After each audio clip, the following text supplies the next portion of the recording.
এই গানের সাথে মিল রেখেই নায়ক নায়িকা আজকে চলে যাচ্ছি সরিষা ফুলের ক্ষেতে। অবশ্যই ভিডিওটি না টেনে আমাদের সাথেই থাকবেন। পার্টনার যদি আপনার মনের মতো হয় তাহলে আপনি যেখানেই যাবেন সেখানেই আপনার মন ভরে যাবে, সেখানে গেলেই আপনার মন ফুরফুরে হয়ে যাবে। এই সবুজের সমারোহে এসে আমাদের মনটাও অনেক ভালো হয়ে গেছে। আসসালামু আলাইকুম, সবাই কেমন আছেন? আশা করব সবাই অনেক ভালো আছেন। টুনাটুনি ব্লগের নতুন আরেকটি ফ্রেশ এপিসোডে আপনাদের সবাইকে স্বাগতম। একেবারে বিকেল বেলা, সূর্য ডুবি ডুবি অবস্থা।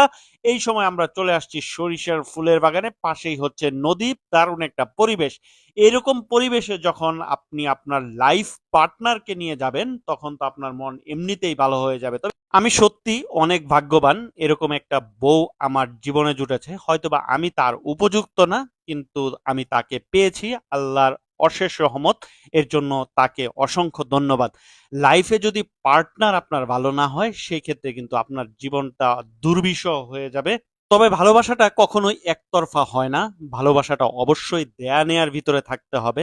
দুজনের চাওয়া পাওয়া যদি দুই মেরুর হয়ে থাকে তাহলে অনেক কঠিন হয়ে যাবে, কিন্তু দুজনের চাওয়া পাওয়াটা যদি একই জায়গায় মিলে, তবে হ্যাঁ, একটা জিনিস মনে রাখতে হবে আমাদের, আমরা মানুষটা যেহেতু আলাদা, আমাদের আত্মা যেহেতু আলাদা, আমরা দুই রকমই হব। তবে এই দুই রকমের ভিতরেও যখন একই আত্মার মানুষ হয়ে যাব, চাওয়া পাওয়ার জায়গাটায় যখন অনেকটাই মিল থাকবে, তখন সবকিছুই অনেক সহজ হয়ে যাবে। আপনারা অনেকেই হয়তোবা আমাদের ভিডিওগুলা দেখেন এবং অনেকেই কমেন্ট করেন যে অফ ক্যামেরা এবং অন ক্যামেরায় যেন আমরা একই রকম থাকি। তবে হ্যাঁ, অফ ক্যামেরায় অবশ্যই একই রকম না, তবে অন ক্যামেরা এবং অফ ক্যামেরায় আমরা অনেকটাই কাছাকাছি। মূল কথাটা হচ্ছে, আপনারা যখন হাজবেন্ড ওয়াইফ থাকবেন তখন অবশ্যই ঝগড়া হবে, অবশ্যই বাক বিতণ্ডা হবে, মান অভিমানও হবে।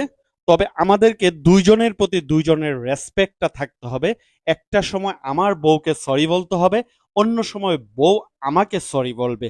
এই সরির জায়গাটা যদি আমরা আমাদের জায়গা থেকে ক্লিয়ার করতে পারি তাহলে আমাদের সম্পর্কগুলাও অনেক বেশি মজবুত হবে, অনেক বেশি ভালো থাকবে, এবং আমাদের মনে হবে আমরা যেই সংসারটা করতেছি এই সংসারটাও মনে হচ্ছে খুবই অল্প সময় ধরে করতেছি। একটা লম্বা সময় হয়ে গেলেও কিন্তু আপনার কাছে মনে হবে যে এটা অল্প সময়। আমার সবসময় একটা ইচ্ছে থাকে, আল্লাহ এই জন্মে আমাদেরকে একসাথে রেখেছো, যেন পর জন্মেও আমরা একসাথেই থাকতে পারি। জানি না আজকের ভিডিওটি আপনাদের কেমন লাগলো। যদি ভালো লেগে থাকে অবশ্যই পেজটি ফলো দিয়ে ইউটিউব চ্যানেলটি সাবস্ক্রাইব করে পাশের বেল আইকনটি এনেবল করতে কিন্তু অবশ্যই ভুলবেন না। ভালো না লাগলেও পেজটি ফলো দিয়ে রাখুন। একসাথে চলতে চলতে দেখতে দেখতে ভালোবাসা ভালো লাগে এক সময় হয়ে যাবে ইনশাআল্লাহ। তো আজকের মতো টুনাটুনি বিদায় নিচ্ছি। আসবো পরবর্তীতে নতুন কোনো ভিডিওতে, নতুন কোনো ব্লগে। সেই পর্যন্ত সবাই ভালো থাকুন, সবাই ভালো রাখুন আপনার কাছের মানুষকে, সেই প্রত্যাশায় বিদায় নিচ্ছি। সবাই ভালো থাকবেন। আল্লাহ হাফেজ।